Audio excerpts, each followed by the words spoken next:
Mais à quoi ressemblerait le 11 des révélations américaines de cette saison? Petite précision, j'ai regroupé les joueurs d'Amérique du Sud et d'Amérique centrale, sinon le 11 n'était pas assez garni, donc dites-moi ce que vous en pensez en commentaire. On commence au poste de gardien de but, où j'ai choisi l'Argentin Santino Barbi, remplaçant à Talleres. Il a réalisé une grosse Coupe du Monde U20 où il a été désigné meilleur gardien du tournoi. En défense, à droite, on retrouve un Uruguayen, Santiago Mourinho de Villarreal, arrivé cet été en provenance de l'Atlético de Madrid après un prêt intéressant à Alaves.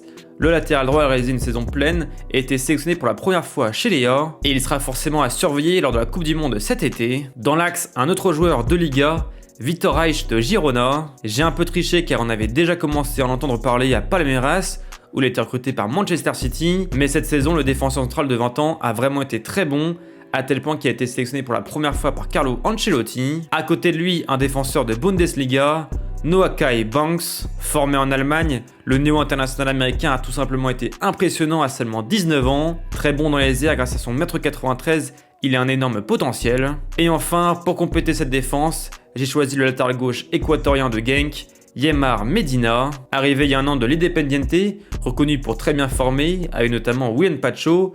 Il a pris ses marques avant de se révéler cette saison. On passe maintenant au milieu de terrain où j'ai placé que 2 joueurs. Tout d'abord le Paraguayen Diego Gomez de Brighton. Alors les fans de MLS me diront que ce n'est pas une révélation, mais c'est sa première saison pleine au très haut niveau. Capable également de jouer plus haut sur le terrain, il a clairement sa place au milieu de terrain. Pour l'accompagner, un jeune dont vous en avez forcément entendu parler, même s'il ne joue pas en Europe, c'est le Mexicain Gilberto Mora. À 17 ans seulement, il a régalé à Tijuana et compte déjà 5 sélections avec le Mexique. Sur les ailes, on retrouve 2 joueurs de Première Ligue. D'abord le néo-international brésilien Ryan de Bournemouth. Arrivé cet hiver, il a rapidement mis tout le monde d'accord grâce à son physique atypique, puissant, rapide et très bon dans la finition.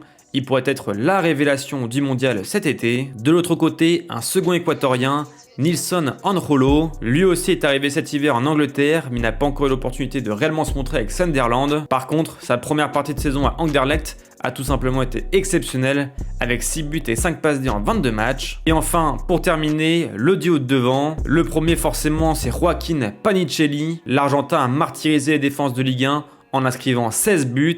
Et il aurait sans doute participé à la Coupe du Monde avec l'Albiceleste sans cette blessure. Et le second attaquant, c'est peut-être une surprise, c'est le Brésilien Pablo. Peu connu à Gil Vicente en début de saison, il a scoré à 10 reprises en 13 matchs de Liga NOS pour finalement être transféré contre 20 millions d'euros à West Ham. Vraiment une trajectoire impressionnante. Voici donc l'équipe finale. Dites-moi en commentaire quel joueur vous auriez mis dans le 11.